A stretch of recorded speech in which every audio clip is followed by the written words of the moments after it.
5, 4, 3, 2, 1, let's go. Turn up the lane. Turn up the what? Turn it up, turn it up, turn it up. Hello, hello, hello, hello, beautiful people and the ugly ones too. Hope you're all feeling good, feeling fresh and feeling funky. Welcome to another episode of the Receipts Podcast, episode 277. It is me, it is I, your girl Tolly T. And just call me Audrey.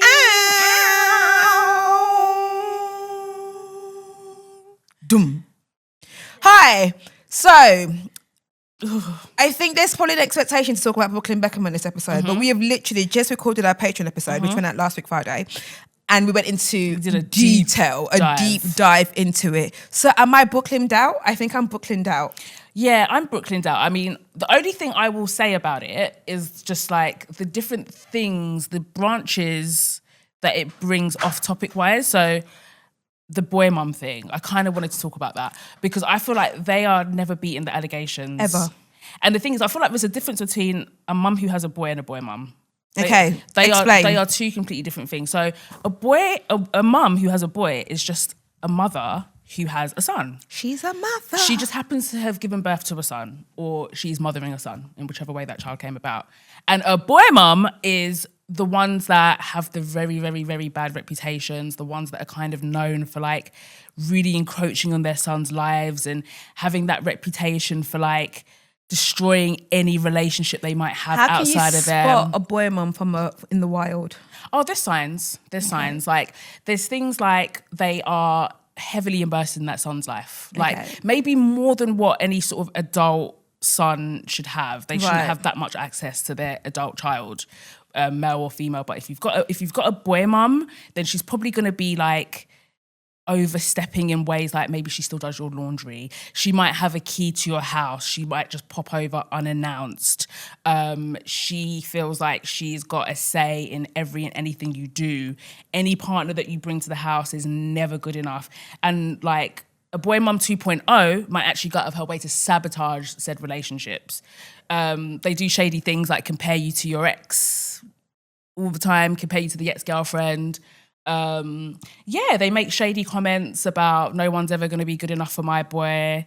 They still wash their drawers. Do you know what I mean? Like little weird things like that is to me what constitutes as a boy mum. Like someone who will cover up for their son's wrongdoings. They never hold their sons accountable. They also very rarely give the same energy to their daughters. If they have daughters, they don't really give that love and energy. Like their girl children are kind of expected to fend for themselves and do whatever. They're generally quite pick-me-ish, like very male-centered, and their son is like the apple of their eye. But I feel like the number one thing is the fact that they really, like, the main thing for me is that they treat their daughters and their sons very differently. I feel like that's the number one identifier. Because if you're like just a very hands-on mum, or you're just a very like intense mum and you're like that with all your kids, I can actually understand it. Like some people struggle with like letting go and all of that. But if that energy is reserved for your male child and it's not afforded to your girl child, then you're a boy mum. And you are a very problematic human being and contributing to why we have strenuous relationships with these boys, with these men, because they go on to be in relationships, they feel entitled, and they feel like because their mum has set this unrealistic standard, they now feel like all women must act how their mums act. Do you know what I mean? Yeah. And a lot of the time it's unattainable because it's a different type of relationship anyway. So no girlfriend or whatever partner is ever going to do what your mum does because it's a completely different relationship. But they do set their sons up to have those expectations. Like boy mums will always be like, my mum would never, or my mum did this for me, or my mum did that for me, and they make those kind of weird comparisons. Go and marry her. Right. No, like go ahead. But they say stuff like that as well, like the boy mum sons, they'll be like, women today, blah, blah, blah. Like women today ain't nothing like what my mum is. Like you should see the things my mum did for me and my mum did for my dad and blah, blah, blah. They actually like try to draw those comparisons on a regular basis. So boy mums that you would say they make mummies boys. I actually don't think a boy mum and a mummy's... Because I don't think they correlate. I don't think they correlate. I don't think they're the same. I don't think they're the same at all. Okay, interesting. So when I think of a mummy's boy, I don't necessarily think a mummy's boy is a bad thing. I feel like mummy's boy is only bad when you cannot separate from your mum and you have no independence whatsoever. Like a mummy's boy that still lives at home with his mum and like she always comes first and all of that. Like that's a mummy's boy. But like I don't necessarily think like... I think a mummy's boy is some man or boy, whatever, who's more obsessed. He's obsessed with his mother, right? Yeah, loves and a his boy mum mum down. is a mum who's obsessed with her son. If that makes sense, exactly. right? That's a perfect yeah. descriptor. So I think that's what it is. And I think because my first sign of boy mums it actually comes from a bit younger. And it's when it's the mums who like dress their sons like the man who left them. Yeah, that's or like weird. just dress them like little drug dealers and stuff. Just like he doesn't need a Gucci and like a crocodile top is fine for him actually, but like they dress them like swaggy and they'll put an iced out chain on them and I'm like, yeah, that's weird. Yeah. I don't know if he wants that. Why are you dressing your kid like your preference? Yeah, like I don't know if he needs It's weird, that. yeah. Like the man you desire it. And then they get really, because I find it when people get really weird with kids at quite a young age when it's like, I know he's going to break so many hearts. I'm like, why are you saying that? Yeah, like we need to stop doing that. That's man, weird. Like he's yeah. he's 2 months old. Why are you prophesying into his life that he's going to break people's hearts? All of these poor girls whose hearts are going to be broken. And I also think boy mums really stem from people who their first kid is a boy. I think that because I think all parents have a thing about their first kid. Yeah, I think it's the one they make the most mistakes with, the one they get the most learnings out of, the ones maybe they're probably even the closest when they're growing up, and then they kind of. I don't think the first kid gets the best parent. No, we get the we're the test dummies. Yeah. I don't think they get I don't mean they get great parents, of course, but I don't know if they get the best of their parents. No, we are like we're the guinea pigs, us firstborns. They don't know what they're doing. They're just kind of like trialing and erroring with you. And like not in necessarily a bad way all the time, but it's just what it is because you don't know how to parent. You just don't. Also, do you think firstborn sons have the same trauma that firstborn daughters talk about all the time? Definitely not. I think it's the gendered thing and the order don't go hand in hand. Yeah, because I never hear like firstborn sons this like never heaviness of being a firstborn. They don't seem to carry that or talk about carrying. Maybe they do, but they just don't talk about it. It's afforded to the daughter. Like you can have a firstborn as a son and then have a daughter 8 years later. She's still probably going to bear more responsibility of being like, you know, a caregiver and just being more responsible and all of these things. But I think that's more to do with just how we raise boys and girls in general, because they say like a girl will look after you and a boy will like leave the house or whatever it is. It's not. I'm not saying it verbatim, but just those narratives alone, I think they inform how we raise children. So that's why boy mum can even be a thing, because me as a firstborn daughter, I can't imagine, like my brother, he comes last. I just can't even imagine him having not even an ounce of the responsibility and like being leaned on as much as I do. Do you know what I mean? Okay. If he was born first, it would not be the same. I feel like it would still be the way it is, like in which like my mum, like my parents like really lean on me and my sister a lot more than my brother. But again, he's the youngest, so we'll never know. But I feel like even if we swapped, it would just never be that.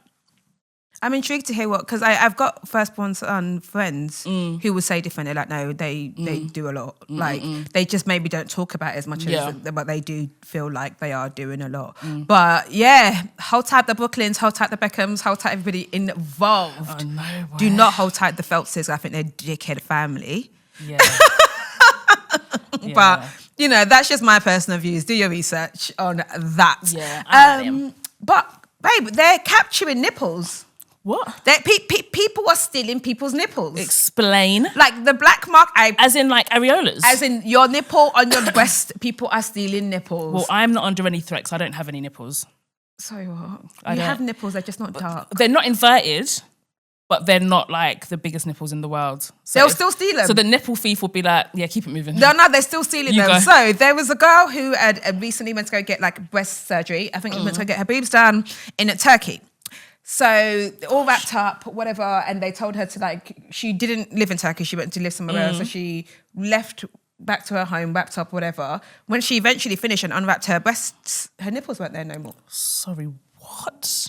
So she's been trying to contact people to be like, yo, Where my nipple at? man, where my nipple at? Like, did we just forget it on the surgery table? There's like, as in what happened to my nipple sort of thing. So then I saw that, I was like, that's such, I just thought it was a weird social media story. So I went to go look it up sort of thing. And it's a thing. People are saying that, oh yeah, it's also happened to them.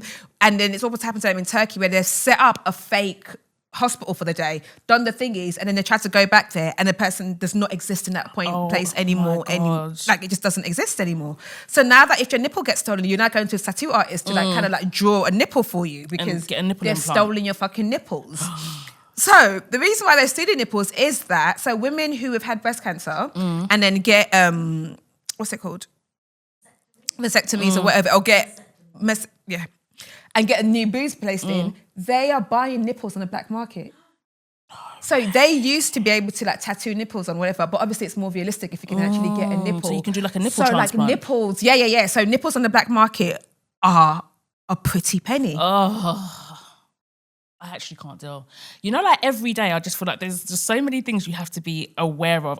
My head is going to explode from all the things I have to be hypersensitive about. Yeah. And as someone who is going to get a boob job... Just don't go to Turkey because they might steal your fucking nipples. I wanted to go to Turkey, but I'm not going to go to Turkey anymore. I'm going to stay firmly here in London and I'm going to go to the clinic several times to make sure it's actually a thing, that it's not like a pop-up clinic. Yeah. But that is so scary. And it's sad because it is like for a good, like I understand the like where it's going. It's going towards a good cause, but like not at the expense and the mutilation of someone else without their consent as well. Do you know what I mean? I'm sure there might be people that are happy to give away their nipples. Have we asked? Have we conducted a survey? Like, let's ask people. It might actually, like, hey, like, you don't are you willing to sell your nipples? Exactly. You might not have to steal, and this sounds it sounds like I'm being facetious, but I'm not. I'm actually being so deadly serious. There might be people that actually want to donate their nipples. Would you donate your nipples? I have not heard of any drives. A nipple drive? I haven't heard of any outreach programs. I know you've been looking for a thing. I'm really invested. I think you should be the face of selling your nipples. Yeah, I mean, listen, I can do the nipple drive. I think the receipts nipple drive. I'm not mad at could it. Could be a thing. This is what we should be using our platform for. Like, it's actually mad. Like, you know, we could be using our platform. Exactly, we could actually be giving using people our nipples platforms so that people don't have to worry about their nipples being stolen and harvested. If you have a nipple that you don't like, don't want, or have no need for, honestly, send us a DM. And put it to better use. Send us a DM and so that we don't have to, so that this black market thing can no longer be a thing. So I think it's really, really actually quite gross that people are going in for surgery and you wouldn't know because you're wrapped up. If I unwrap myself and my nipple is not there and I just got a big breast, I'm gonna no areola, nothing. It's just a boob. I'm gonna lose it. So then now the woman had to go get a tattoo artist to like tattoo a nipple on for her. And the thing is, so she's never going to have like no sensation, nothing. It's just gone.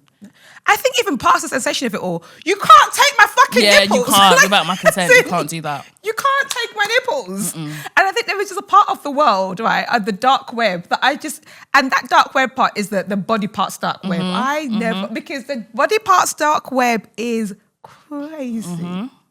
The things that like they are stealing people's kidneys. Like they are, they are taking.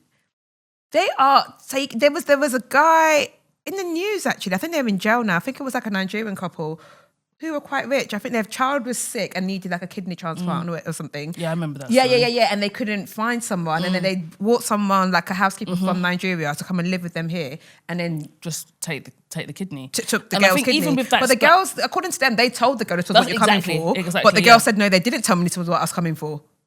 Oh yeah, because I remember that story, and I remember them like everybody was being aware. So everyone was aware of what was about to happen. Yeah. And but according to the girl, when it came to law, she was just like, no, I didn't know. But you can't, even if the person consents, you can't just fly them over to just You can't fly someone over from Nigeria and say you're going to take their kidney. Yeah, you can't do that. Like as in there's laws. Like you can't. And I think it was quite a well-to-do family that did it. And also, because I think we talked about it actually. Yeah, we I did, can understand the desperation.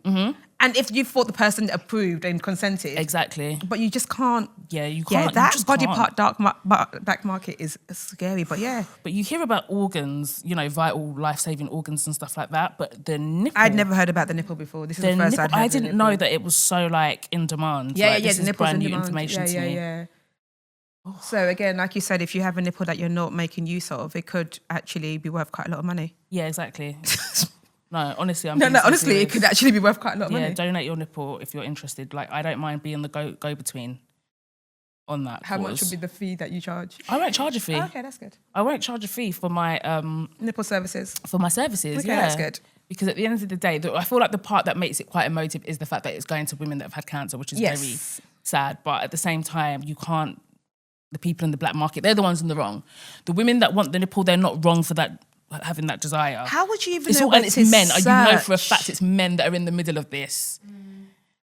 Doing it in this way instead of actually finding a way to do it so that it's just more viable and just more ethical. You can't just steal people's nipples. You can't just steal people's nipples.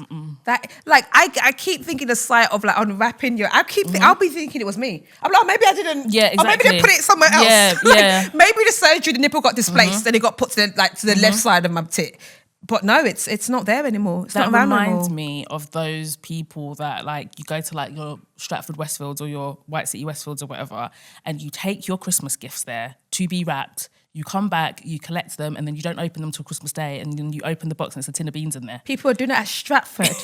Sorry, you trusted Stratford to take your Xbox in somewhere in Stratford for someone to wrap it for you. You didn't stay there, watch them wrap it and take it.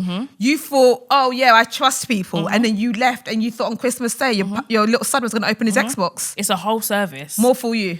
It's like, I mean, I've never done it and I never would because More I'm not that for lazy to you. like not want to wrap my gifts. Watch them. Stand there and watch them do it. Yeah, exactly. Because I'm not the best rapper, but Do you know what? That I say that, right? So I'm really like, I don't trust anybody, don't trust strangers, don't trust anybody, don't trust strangers, hold my bag closed, don't want my things stolen until I'm in a workspace, cafe, and I need to go to the toilet. God, I leave my bag just anywhere, As my soon laptop. as I need to go to the toilet in a workplace, I would trust anybody. I'm like, excuse me, do you mind Same. looking after? I don't know this person next to Same. me from nowhere. Same. Suddenly, I trust human beings, Exactly. and this person is a nice person. Exactly. And I said beans, and then and they're not going to steal my laptop because you know how easily they're like, yeah, sure, and take your laptop. It's so easy to just unplug it because they don't need the charger. Anytime I'm in a cafe or a co-working space, suddenly I trust everybody. I'm like, oh, do you mind looking Same, after my... same. And when people do it to me, I'm like, this is mad that Exactly. we just I could just instantly... take it and run away. Whereas nowhere else do we have this level of trust It's apart all- from a co-working space. It's all confirmation bias though, because that is very dependent on your environment, isn't it? So it's like the bias that Someone like at Soho House, of course someone's gonna steal it. exactly. I just go to the Everyone's got toilet. their laptop. Yeah. What do they want with my measly laptop? I feel safe here. Whereas you wouldn't do that like. But also people on do it road. at airports as well. Because the last time I was you at an talking about airport... the lounge. What do you think I am? I'm just a normal girl from Dagenham. It's nuance. I know there's more to it. You can't just say the airport. No. I was in Murtala Mohammed Airport, Nigeria, going from Lagos to Abuja, and I was just sat there, and a random person was like, "Do you mind looking off my bag? I'm going to the toilet." I feel safe in Africa though, which is I know probably it mad sounds so because mad. I get exactly what you mean. but I feel safe in Africa. Like it's so mad. Like when I go to Ghana or wherever I go, I don't have the level of anxiety that I have when I'm just in the UK. Like I don't even always feel that safe in my house. And I live in a flat. I don't even feel that safe. Like and lately, and it's actually so mad. I have the most maddest intrusive thoughts. Right, okay. And sometimes they can get really dark. And I was watching some show and then someone was talking about it. This woman was talking about saying that she had like postpartum OCD. And I was like, but when she was talking about it, I was like, I've never heard of postpartum OCD. I've heard of postpartum depression and stuff like that. But when she was describing postpartum OCD, it was basically like part of it, like her part, like what she had was like to do with cleanliness and being obsessed with how things look and how they're positioned and stuff. But also this idea of having really intrusive, dark thoughts. And I was like, oh my God, like that happens to me. I mean, I know it's been 2 years, but I have the maddest, darkest thoughts. Like when I'm at home, I get so scared. But I started about to say, when I'm in Ghana, I do not have that. I do not have those But fears is it one of at all. those you having the thoughts of the... I think there is something in having those kind of thoughts when you now have something to lose. Like I think like not something like as in like when you now love something and then you're like, oh no, now you're at your biggest fears that like I feel like coming I'm up. at the height of like being protective because I probably shouldn't say this anyway because I'm usually alone with Anaya. Do you know what I mean? So when I'm like alone with her, I just think like she sleeps in her own room and like obviously she sleeps significantly earlier than me and sometimes I'll just be there and I'll be like, she's not in her room. Like, what if she's not there? Should go check her. And I go and check and I'm like, oh my God, she's there. Then I'm like, oh my God, she's not breathing. Like, what if she's not breathing? That and I just get any time I've had so someone's paranoid. child, I can't sleep.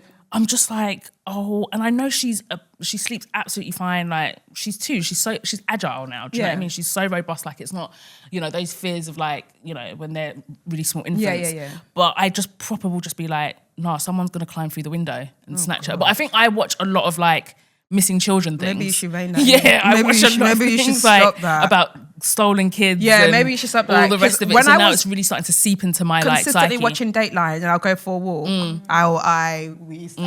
There was one time I just went home because as I was walking, I kept seeing places where people could hide my body, and that's because of Dateline. Yeah. So I kept seeing like, oh yeah, they could chuck me in here, no one will find me. And I was like, no, you have to. That's why I literally had to stop listening to Dateline for a while because I was just like, I cannot keep having these thoughts in my head all the time. Or it's like when you are doing something that you like, let's say you got a new job, you're in a relationship, you start thinking about all the ways it can go wrong. Oh yeah. All the ways you can lose it, all the ways maybe it's not meant to be. Yeah, thing. those thoughts, and they're so strong. I probably do that to myself all the time. If I'm like in a really good place and I'm really happy, I will just be like, there'll just be that intrusive voice that's like, happy? Yeah. I laugh in the face of happiness. What if something happens now? Yeah, exactly. And it's just so like, weird. Why am I doing this to myself? It is literal self-torture. But I just feel like I get it because like I just feel like there's so many things. My brain feels overloaded with all the things you have to be conscious about. So even the other day I was on TikTok, and shout out SJ, like, we know her. And she's in a TikTok, she definitely won't mind me talking about this.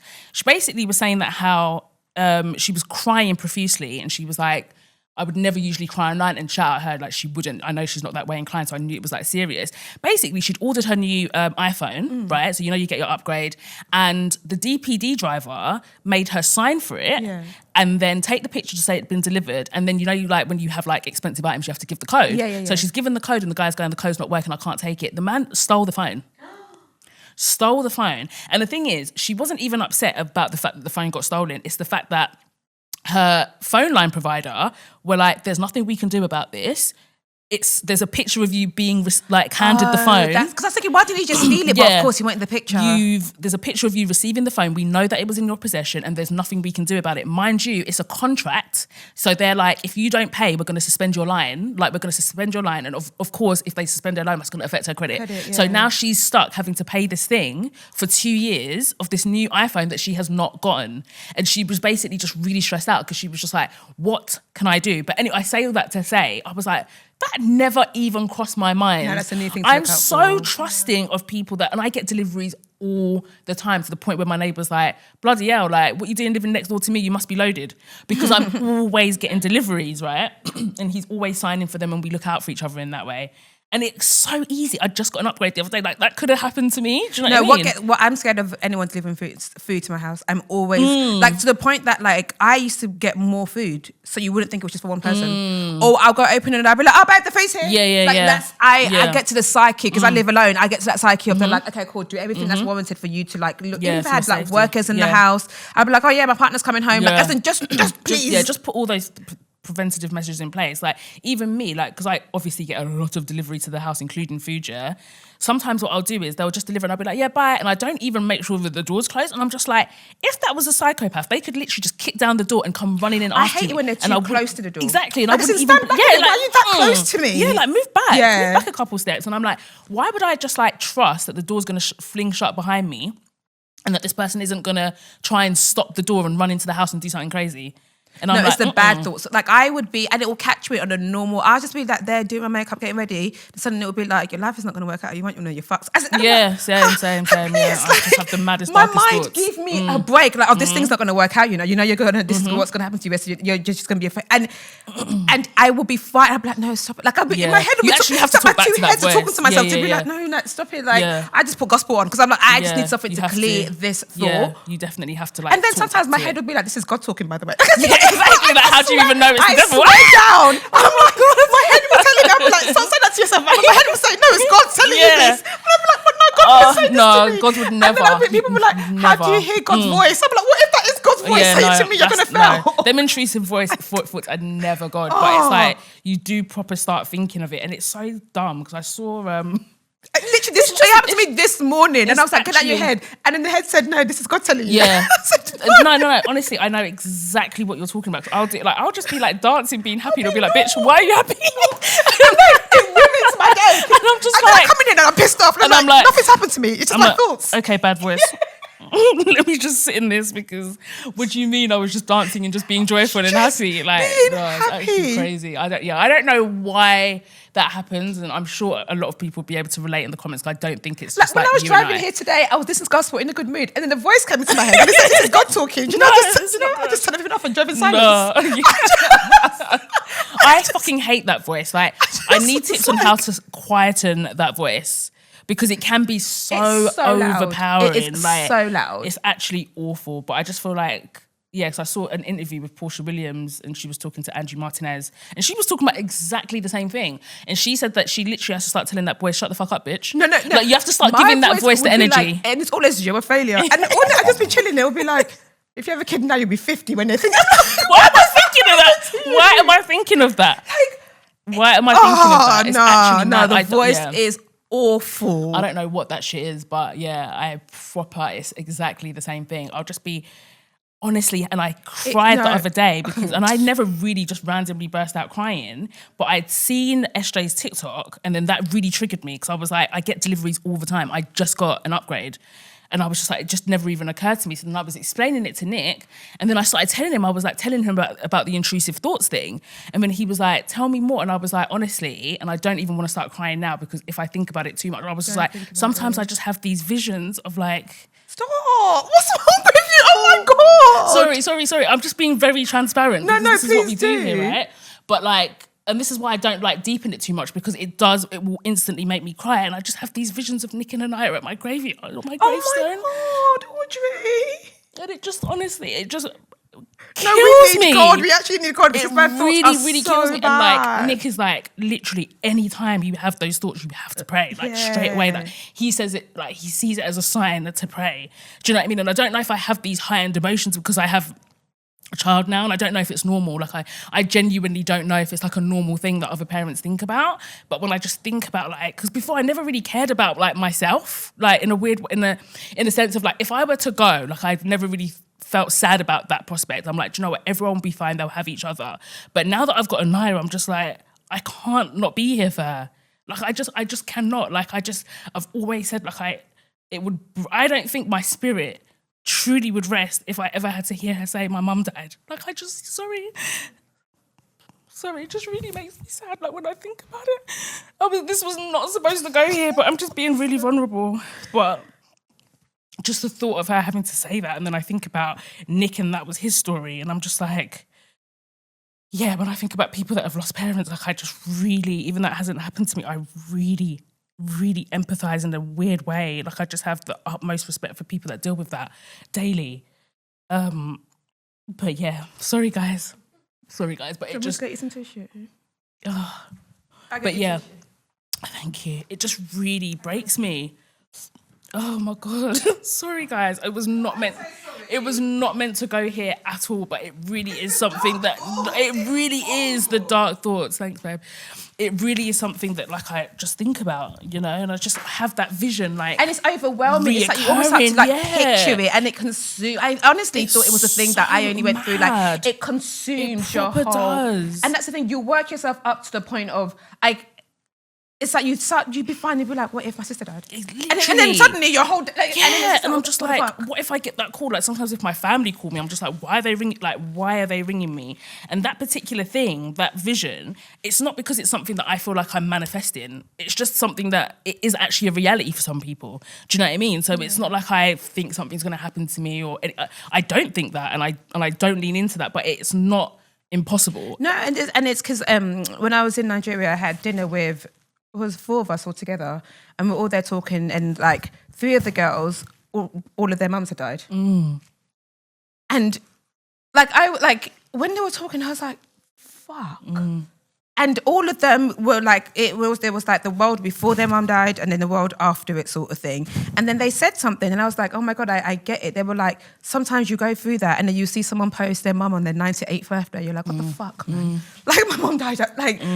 Or like when someone now says, oh, like, They just, especially now that like I think 2 of them now have kids, and they're like, that's when you feel it the most. Yeah, because you just want your mum. Imagine like.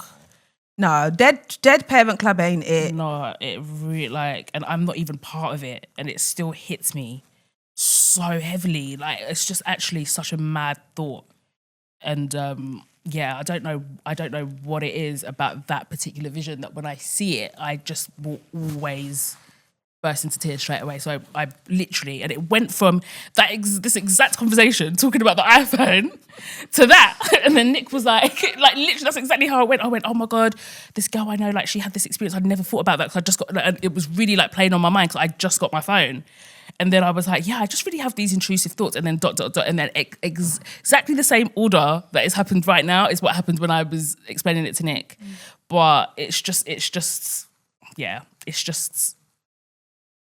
really. Yeah, the really dark sad. thoughts thing The is dark not. thoughts Yeah, thing yeah, is yeah. just- And then I yeah. found myself, I'd be waking up at the same time every night, and I've started being like, as soon as I wake up, I pray, because I'm like, why am I waking up at this time every single night? And I'd look, and it's the exact same time that I'm waking up, and I was just like, yo, be praying. Yeah, Do you know what? When I prayed was up, younger, right, and I used to see like older parents answer, be like praying like blood by fire, blood by fire, blood by fire. I'd be like, why does Lord say? But the older you get, you understand why prayer needs that kind of like. It needs when that kind life of shows you aggression. shaggy, you're like, yeah, die by fire, die by fire is actually very necessary prayer. Like all of this call, oh God, yeah, and then sometimes you have to roll on the floor shout. and be like, Lord. Exactly, because even with the voice thing, I feel like you have to give it that same energy in terms of like rebuking it. Yeah. Do you know what I mean? Like you have to, like, as dark as it can be when it's trying to like seep into your thoughts. Awful. You have to be like, no, like you actually have to, like, even if it means saying it out loud and just being like, no, like I absolutely do not like claim When I this. tell you, it happened to me on the way to the studio today. Like if at first when I started doing my makeup and I just started hearing,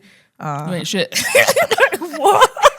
It's actually so bad. bad. And it was literally how it started. It's not even funny. Because when I put my makeup on, I look up close and I step back because I like to see myself from afar as well. And it went, you think you're pretty in it?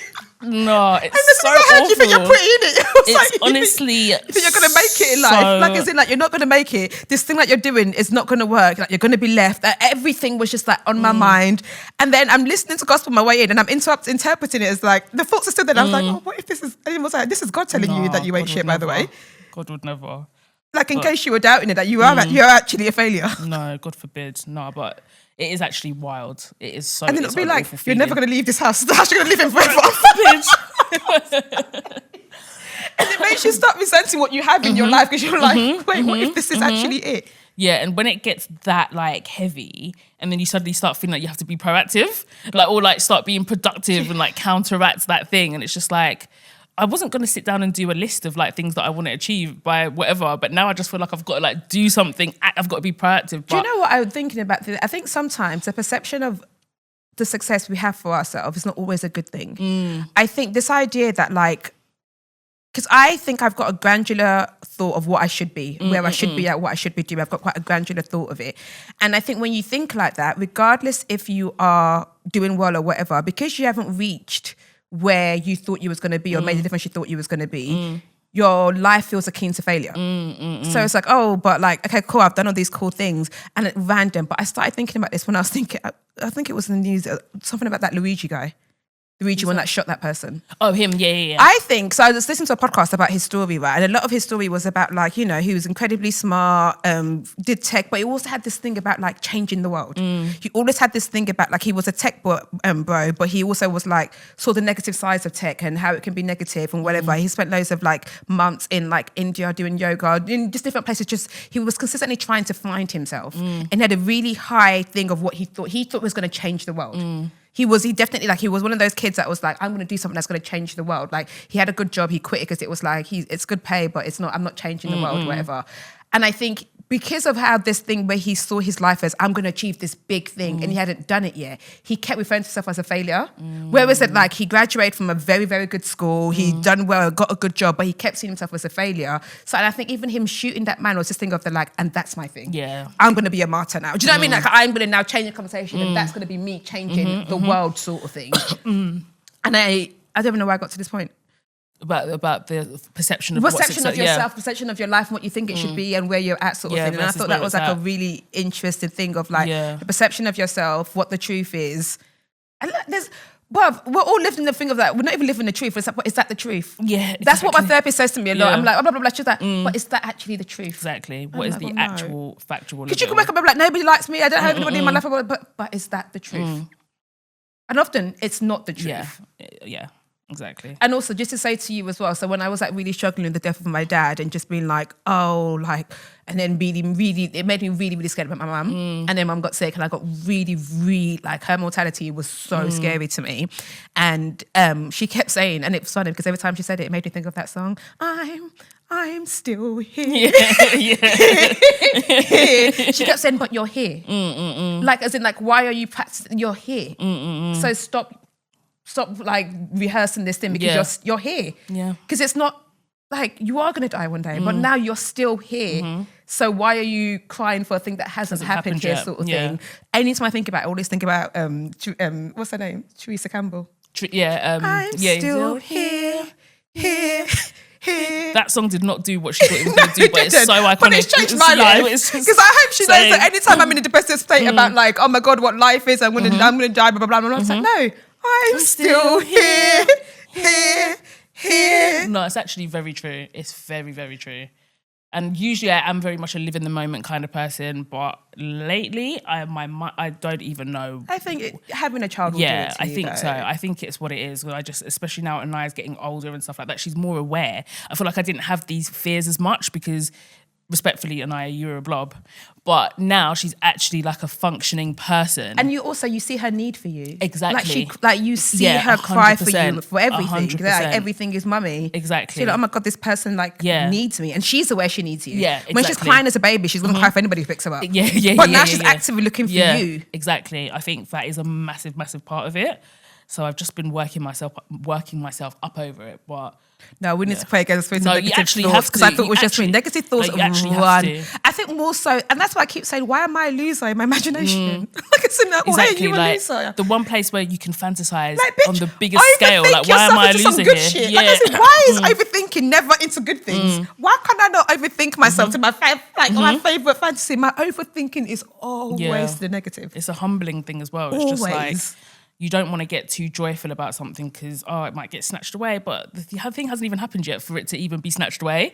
Do you know what I mean? It's such a weird trail of thought, but I don't know if anyone else can relate, but I've probably been like, these I'm sure thoughts you're not are just like, at all. It's not the one at all. But, gosh. Well, from Nipplegate. I know. How did that nipple, free the nipple, and then we got here, free the minds. Time that was free the nipple time. I know. Do you know that time? That's how we didn't have problems. I know, we actually didn't. We didn't have problems. We actually didn't. We were definitely a country then. Because if we had problems, we would be advocating for freeing the nipple. And free bleeding and all of that stuff. Because now we're actually advocating for actual things for our lives. People. Like I said, help the poor, feed us, feed the children. But before, we used to advocate for free bleeding. Exactly, and freeing the nipple. We used to advocate for the rights of women to freely bleed in their beds. Something that had nothing to do with anybody else. Literally nothing. Like, you can actually do that, you know. We don't even need to advocate for women that. To have hairs in their armpit. I know. Can you imagine? Like, God forbid someone doesn't shave. Like, that was actually a cause. Yeah. But do you know what? It's mad that you say that because I was thinking, like, last night I was in bed and it wasn't an intrusive dark thought, but it was something that I was thinking about. Like, you know, with all this stuff of like the rise of like the incel and all of this stuff about misogyny and misogynoir and stuff, do you think that as women, like, we're taking it seriously and we're prepared to militarily, if that's a word, fight? In case it ever got to that stage, like where we quite literally, because sometimes I deep it and I'm just like, all these little pockets of things that we hear about this regression that people are trying to take us back to in terms of like policing women's bodies and policing our fertility and our reproductive organs and just kind of like how we're kind of setting ourselves back in terms of like going back to these traditional values and stuff like that. If shit were to really hit the fan and men really truly were, like Stephen Bartlett was talking about, like this intervening that we need to do, if shit were to really actually hit the fan and men were like, nah, this feminism thing has gone too far, you bitches get back in your place, are we prepared? Like, we have like militia? I think we are. There are a lot of women, and then I think this is what shows the difference with our algorithms. So you see that, and I see the women that are like not having it. Yeah. My algorithm is the women that will go to war for this shit sort of thing. So there are so many women who who they are, and I will always respect people that advocate. They're giving their life's work to making sure that this thing does not happen. They are putting everything in there, educating people, they're shouting. Some women have lost their lives to this shit. They are not playing about. Like, they will not let this thing happen. And that's why I think all of this, the soft women, the softness of it, they are discrediting the work that these women are doing. All of these people, that's like, I don't know, my husband does it. Shut the fuck up. Exactly. Do that silently. There's a bigger cause outside. Like I said, let the noise be these women that are shouting. Don't be the woman to be like, oh yeah, feminist and everything, but I want my man to pay all the bills. Okay, exactly. Cool. And you're coming to dismantle people's actual work. But shut the fuck up. Now's not the time, babes. Like, we're literally, I don't know if you've looked outside, but there's actually a war against like the woman. And yeah, like I don't doubt for 1 second that there are women that are actually about this life. I think we're ready. It's just like, and also giving credit where credit's due. There are men who won't let it happen. Yeah, true. There's the men. There are men who will not let it happen. So be like, yeah, we need them on side. Because I was just thinking, if a war actually were to like, if they really were, because even with Handmaid's Tale, and I talk about it so often, that's how it starts in the show. And it literally starts off with little things like, one day, June, she's the main character, like she goes to like pay for something at a coffee shop and her card's declined. And it's just like little things that are happening very slowly before eventually there is like military intervention and a war breaks out. And then the women are separated and categorized into whores, housewives, women that can't have, like, it's just literally women are placed in boxes and you just kind of see how everything unfolds. And that's why it's so important how women vote. Like, it's so fundamentally important who women vote for. And that's why it was so disappointing for when they found out the percentage of white women who voted for Trump, because it's like, what are you doing? Yeah, what are you actually doing? What are you lot actually doing? What I'm more prepared for is the race war. Do you know what? I feel like the race war's gone kind of quiet.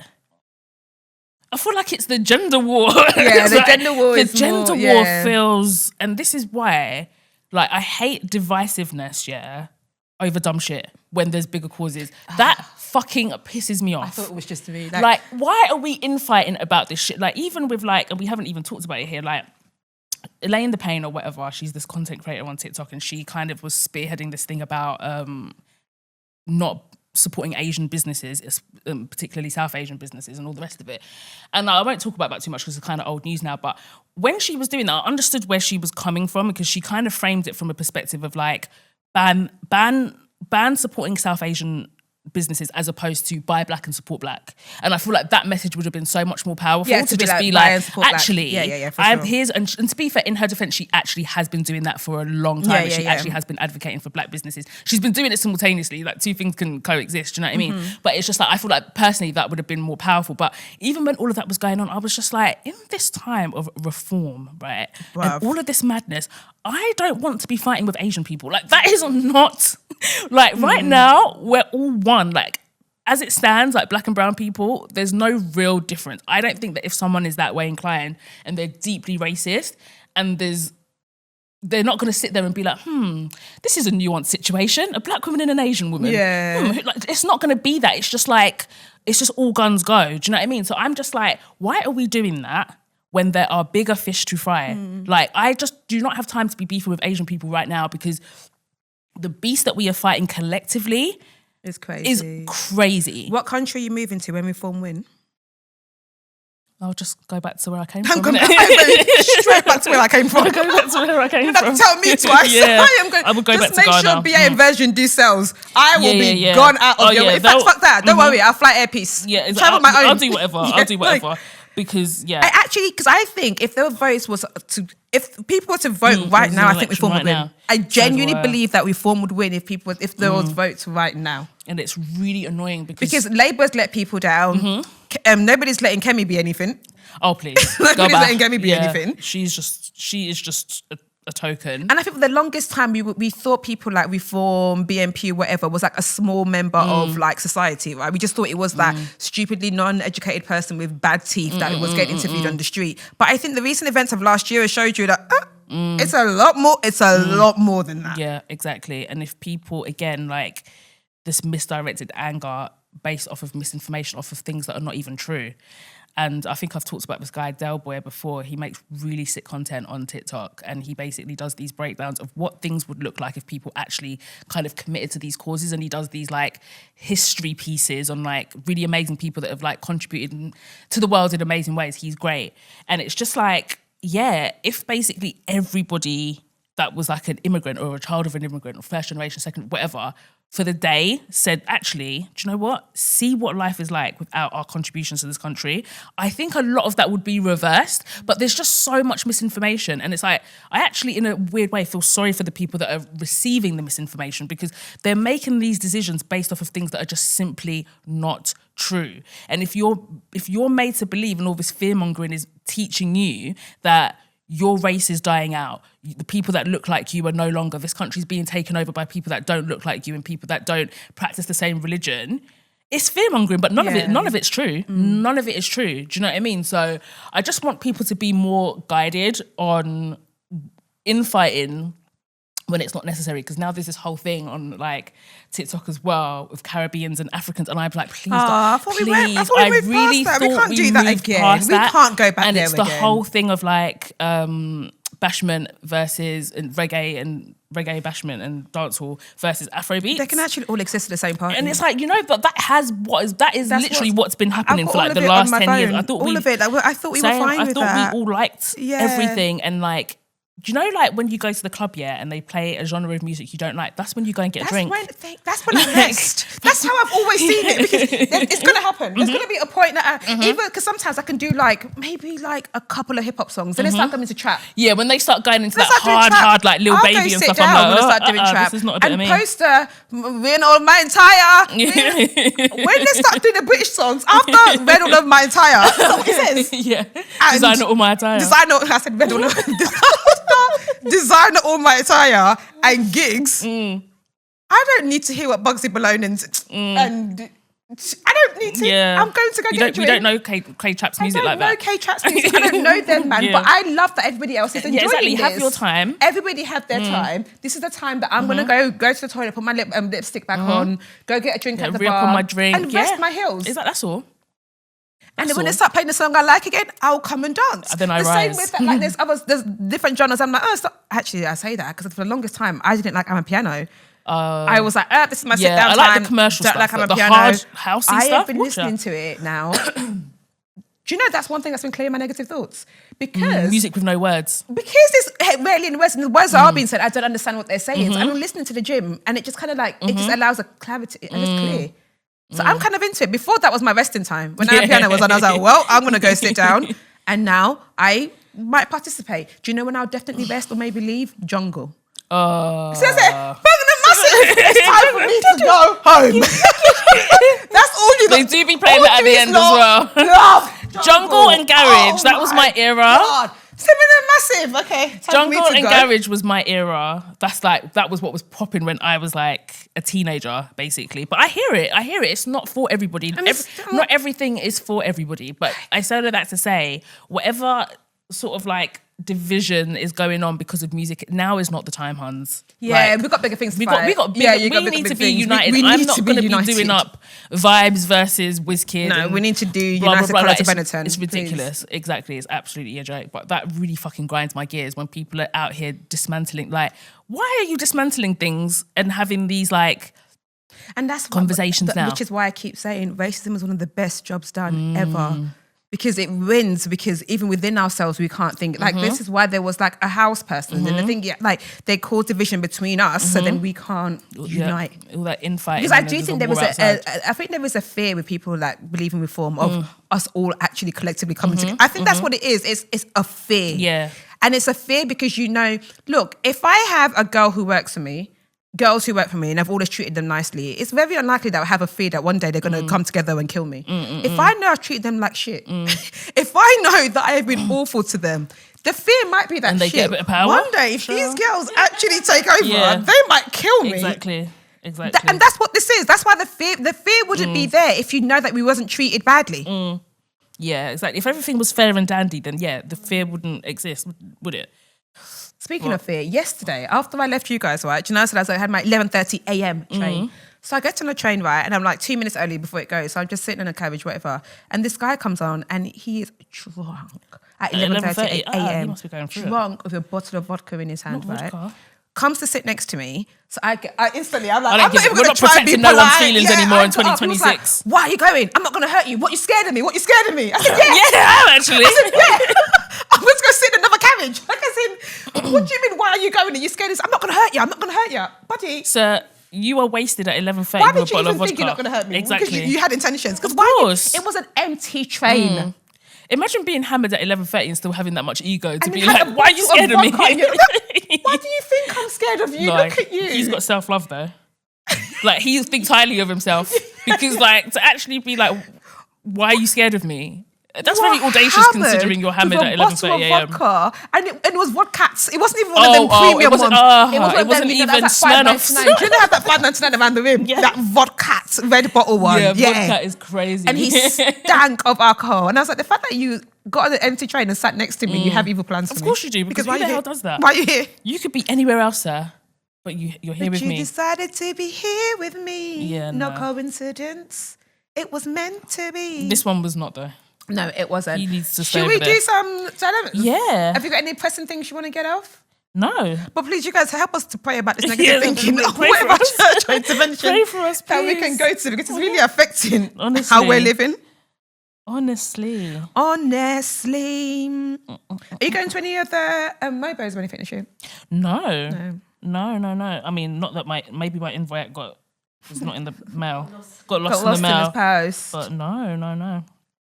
Fair. But go vote for Nadia and Mel and Uche, Yes. all friends of the show. Yes, actually, all been on the show. Nadia, Mel, Uche, for media personality. Yes. Go and vote for the girlies because they deserve it.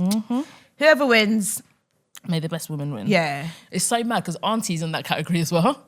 You know, bus auntie. Oh, shit. Yeah. She's in that category. I really hope she's enjoying her Yeah, life. she's I definitely living her really best hope life. she's having a good time. Right, okay, first dilemma.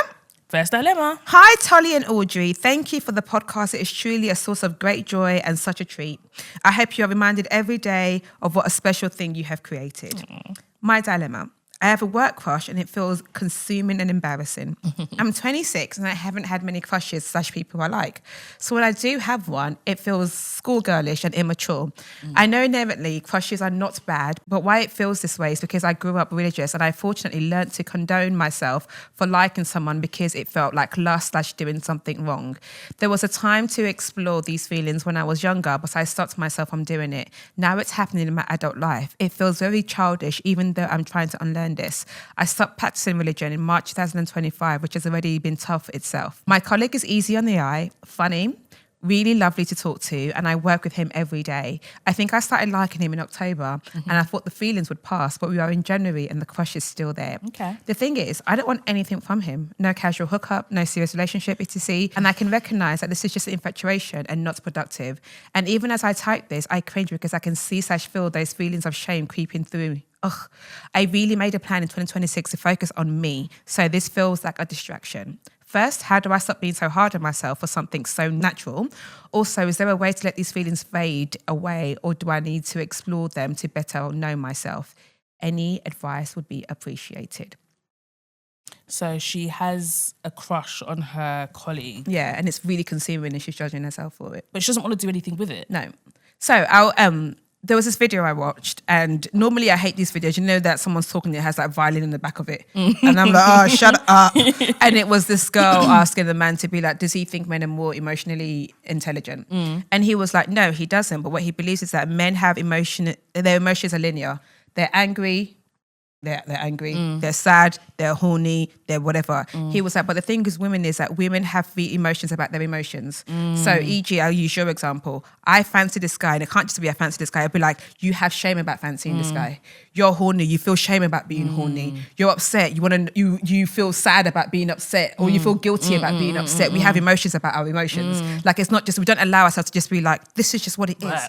There's no big thing about this. And I think when you are religious and you grew up with that, I think there is something about your your desires that always feels shameful. Yeah, your desires are always going to feel like shame to you because it feels like, oh no, like this shouldn't be the way. And that's what it is at the moment. You like someone, it's fun or whatever, but what you're dealing with is the religious shame, the Catholic shame as they call it, to be like, oh, why do I feel like this? There's something wrong with me. I must be dirty. Get over it. It's not that deep. You're being you're being childish. You're being. It's okay for you just to have a feeling and not explore why you have that feeling. Exactly. I fancy him. Like you said, he's easy in the eyes, good to talk to, and that's it. And it's the crush. I mean, crushes are meant to be enjoyable. They're meant to feel childish. They're meant to feel girly. Like, I promise you, people in their 50s, 60s have crushes. And have you seen a bunch of older women when a good-looking young guy walks in? They're like they get girly. And I think it's one of the things, I love that about being a woman. I love that we can still be girly and be whimsical. And I don't think you should rid yourself of that because of the shame of your religious thing. Like you said, you don't want anything to do with it. You just fancy him and it's nice to talk to. Enjoy it. Enjoy the flirting. Exactly. I think that is the thing that stood out to me the most, the fact that she doesn't want to do anything about it, because then that would make a very different dilemma. Yeah. But the fact that you've accepted you don't want anything from it, like you're fine with it not being a thing, is... Yeah, so you don't have to worry about it in that sense. I think she's embarrassed about how much it's consuming her. Yeah. And I think that like when you crush that hard and that person does sort of like take over your mind and you're constantly thinking about them, you're just like, what is wrong? Like, what is wrong with me? But I promise you it'll fade away. But it will fade away. Will One fade, day he will get up and you see his ass crack. You're like, ugh. Exactly.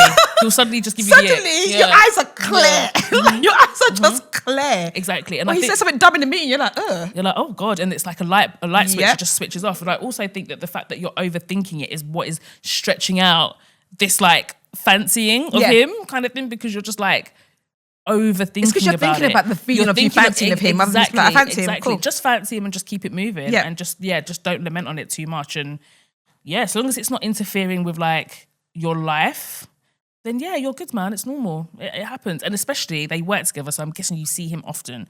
So therefore that is definitely going to amplify these feelings. If you saw him once a week, I promise you that would have faded a long time ago. But seeing someone every day that you're crushing on hard is not easy. So just be kinder to yourself. It's actually okay and very normal. Yeah, you're okay to have a crush. You're not childish. It doesn't make you silly.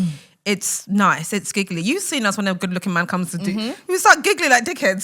Suddenly we don't have to answer questions again. I had a crush from reception to year 6. Yeah, and that's a long-ass crush. That was my crush the whole of my primary school experience. I remember working on a project and really had this crush on this guy. Now I was an adult. Like it was just, but it wasn't that because we spent so much time together on this thing, and it was just like, as soon as we didn't, then we didn't. Yeah, exactly. And again, like you, I made absolutely nothing to do with him. It was just like, oh, this is fun. Yeah, in the moment, you're cute. Yeah. It's just a bit of eye candy in the office. Exactly. Okay, next dilemma. Hi ladies, in true receipts fashion, I have to start by giving you your flowers, as a true listener would. I've been listening to the podcast since I was 18 and I'm now 26. I tune in without fail every week and have loved growing with you both throughout the years. Your energy is unmatched. No one can ever do it like the receipts girlies, despite how hard they try. I love that kind of compliment. To my dilemma, my bestie and I, let's call him Paul, have been friends since we were 17. After meeting at work, that was a nice follow-up. After meeting at work and bonding over a shared love of food. Get it? Lately, I have been feeling deflated with our friendship and struggling in Paul's company, leaving me wondering if I really want to continue spending time together anymore. Aww. When Paul and I first became friends, he was chubbier, wore glasses and had dreadlocks, and since then, he's had a major glow-up. Oh. Think skinny king with contact lenses and a skin fade. Okay. We've always enjoyed hanging out, doing activities and going out to eat, but over the past couple of years, Paul has really gotten into fitness, so even after an outing, he will constantly moan about how he needs to go to the gym. The feelings has been having during the recent rise of the Reform Party in the UK. When it comes to politics and anti-racism, I have very strong opinions about this and how damaging it is to the country. I'm always confident to share these opinions and always speak out against it. And to be honest, I don't really understand how anyone can sympathise with the Reform and Tommy Robinson supporters. Paul's opinions seem to be a lot more nonchalant, and he seems to think that some frustrations are valid despite being mixed race himself. I was going to say he had dreads. I don't think he had dreads, sir. He asserts his opinion on me in a hostile way, and this can often include a poor tone or outright telling me I'm wrong. For a lot of people, I understand that political views don't matter when it comes to friendship. But for me, I feel that political views indicate a moral standing, and I would find it difficult to have a friendship with anybody that felt otherwise. So whilst Paul's views aren't the complete opposite of mine, I find it difficult to comprehend. I think it's important to mention that I don't think Paul has any idea that this is how I'm feeling and has been touching base and asking to hang out recently, whilst I've been a little bit more distant. Usually I'm very brutal about these kinds of things and would cut someone off, but it does feel different with Paul as he's been an amazing friend over the years. We both lost parents and Paul was an amazing support when I lost my dad, which I'll never forget. Despite the difficult parts, he will always pull through in hard times and has been there for me. And I will truly class him as a great person and a valued friend. I also think it's important to have close male friends as they offer a different perspective. Despite this, I find it more difficult to enjoy myself in his company anymore. So my dilemma is, do you think I should phase out the friendship, or is there any way you suggest I can approach things to make it better? I think with it being a boy-girl dynamic, it can be harder to approach things than it would be with girls. Have you ever experienced a friendship breakup with a male bestie? Thank you for reading my dilemma. Lots of love to you both.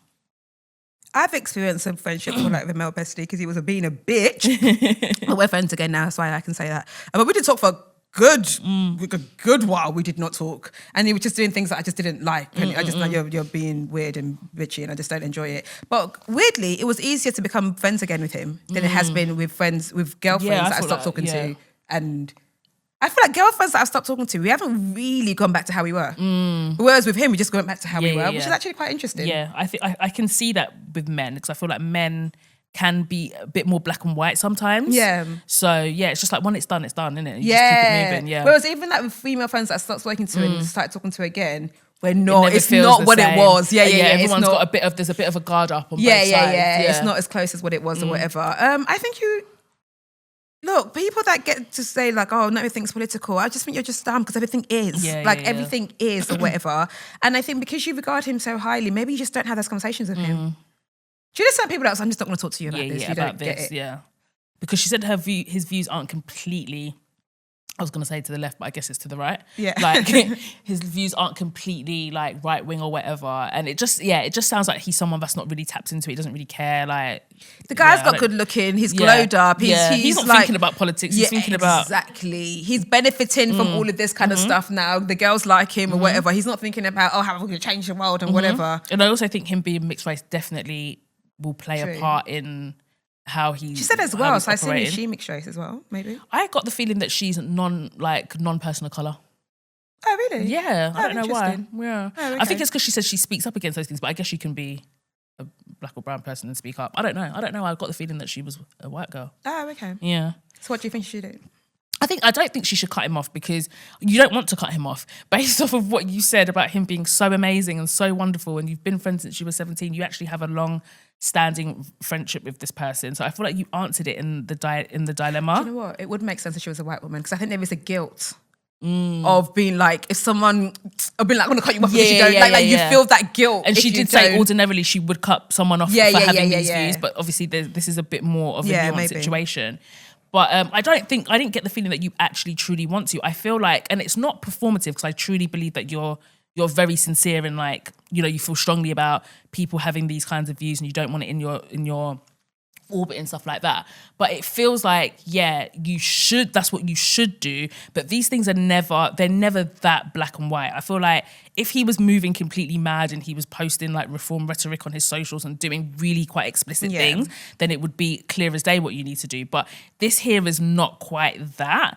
And I think it's a bit tricky because, he has been an amazing friend. So you've got all of this history and he's kind of on the cusp of moving a little bit mad or whatever, but he hasn't done anything crazy as of yet. And I think you have to treat people according to what's actually happening. We were talking about living in the actual reality, and it's like, you've said it's not been mad, but it's kind of like, it's a little bit on the cusp, but it's not there yet. So I feel like cross that bridge if and when it gets to it, and then reevaluate what you want to do then. But for now, I don't think that you need to like cut him off. But also, I think you can either not debate with him about these things at all, because he doesn't have the range. But if it does come up, flog him. Like, you can get into heated debates. I feel like you can get into heated debates with your guy friends as well, you know. Oh my God. Like, and you really have to let him have it. The amount of times me and Jacob have got in, I'm like, get off my phone. Yeah, I'll never say that to my girlfriend. Like, I'm like, babe, I'll talk to you later. No, get off my phone. You're fucking me off. You're pissing me off now. I feel like it's only really in like that male-female dynamic anyway that you have really opposing views because of that difference anyway. I remember having such a heated argument. I started crying and it wasn't even anything to do with... Yeah, it was just the frustration of it all. I was like, no, you're really upsetting me now. Yeah. No, it gets like that. Get off my phone. Same, because even if I'm arguing with Nick or like my brother or something, it can actually drive me insane. Like, I can get so frustrated to the point of tears or whatever. But I feel like I debate with men very differently because men are always trying to be advocates for the devil and all of that, whereas my female friends, like, we tend to have the same kind of thoughts on things, so there's never really a real need to debate anyway. True. But if you've got the energy and he starts chatting shit, give it to him and let it be known that, listen, I don't play that kind of thing. But I don't think it needs to be an either or. I don't think you need to cut him off. I agree. That's my take. Next dilemma. Hi, Tilly and Audrey. Advice needed for a sister. I've been friends with a girl since college, and honestly, I loved our friendship at first. It was fun, jokey, and silly. I've known her for 10 years now, and she got engaged December 2024. I went to all the engagement meals, bought her gifts, and was happy for her. Even was told I'd be a bridesmaid. Nothing has been the same since. I've been left to overthink about our friendship, clearly choosing others before me and our friendship. I asked for updates on the wedding and she's not said much, but I can see she's actively preparing it with others but me. Meals, dinners, housewarmings, no invite for me. Everything since her engagement has been about her. I can't meet you because I'm saving money for my wedding. I can't buy a drink at the Ivy for your birthday because I'm saving for my wedding. I can't reply to you because I'm busy. I've tried to say to her, I feel like this, but it was always a hit back with something I've done or that she's been overly stressed. I've not always been the best of a friend. I've lied, laughed, and not showed up when I could. However, am I still invited to this wedding? Am I still a bridesmaid? I don't want to keep asking to seem pushy. If I'm still invited but not a bridesmaid, would I still go? What would you do? Any advice would help. P.S. She's my first friend to get married, and I feel as if I won't be invited to many things for the rest of my life, so it makes me feel sad. Oh, that's sad. Wait, so she's good friends with this person. The friend gets engaged. Initially it was fine, and then suddenly... Yeah. And then suddenly she's just being, like, iced out of everything. Yeah. Okay. And then she's now asking that, like, if she does... Was she asked to be a bridesmaid? She was told she'll be a bridesmaid. Right, but nothing's actually, like, come off the back of it. She hasn't... And should she go to the wedding if she's not a bridesmaid? I think still go to the wedding if you're if you're not a bridesmaid. I don't think you're a bridesmaid though, babe. Yeah, I don't think you're a bridesmaid. I wouldn't hang on to hope for that. That one I would forget about it. I think if ever since she's been funning with you, assume at most you'll get to table 9. Exactly. And also if she's making plans, the bridesmaids would be involved in those plans. So if you don't know anything about the plans, I would definitely... So if that brings you any peace... then just know that you're not a bridesmaid. Yeah. I'll start there. But I definitely think that you should go to the wedding because you said that this friendship still means a lot to you and you want to show up for her in this way. So definitely still go to the wedding. And I think even in saying that you haven't been a good friend, I think not going to the wedding is saying something. It's a statement. It's saying I'm not your friend anymore. Yeah, facts. I think that's a statement. And unless you're willing to back that up with I'm not her friend anymore, then don't go. Yeah, exactly. Exactly. Yeah, because apart from that, still go to the wedding. Yeah. Girl, do you know some things in life happen, right? You just have to take your mind off it. Yeah, do you know, like, there's sometimes someone's doing something, you don't know what, I can't even pay attention to what you're doing right now because I don't understand it. I tried to speak to you about it and it hasn't worked. Sometimes you just have to move your face there and put your attentions elsewhere. Put your attentions to the friends who love you, who you feel cared for and who you're having a good time with. Put your attentions there. And I know you was just like, you haven't been a good friend. And like, well, clearly she forgave you because she's still your friend. Yeah. Like, as in stop thinking that like your past always warrants punishment. Like, she wanted to drop you out. You don't always warrant punishment. If, like, whatever, maybe she's decided that she's getting married, she's not as close to you as she was. And some people have those big revelations, apparently, when they're getting married. So maybe that's all it is. Take your mind off it. If she invites you to the wedding, go. If she doesn't invite you, don't go. Respect yourself and stop asking about the wedding. Yeah, because it's giving a hint and it's, like, clear as day. Yeah. Respect yourself. Yeah, I just feel like you would know if I think there's still certain in the people, wedding. there's like once or twice, I'm like, oh, when can I see you? Am I coming to this thing? If they haven't, then I respect myself and just stop bringing it up. Exactly, girl. I agree. If she talks about her wedding, of course, reply back, whatever, but don't be the one to be like, oh, babe, am I still bridesmaid? I will be... Not am I I still. will be damned to be like, oh, babe, do you reckon I'm going to be your bridesmaid? No, never. Let people have that. And I also think that you just have to just take the L sometimes, like when people decide, because a lot of things when it comes to weddings, they're not really personal. People are just doing things like how they want to do it. Yeah. And you just have to kind of accept it. And also, to be fair, many people don't get to have big moments in their life. For many people, their wedding is the biggest moment they're going to have in their life. All eyes on me, I'm shy.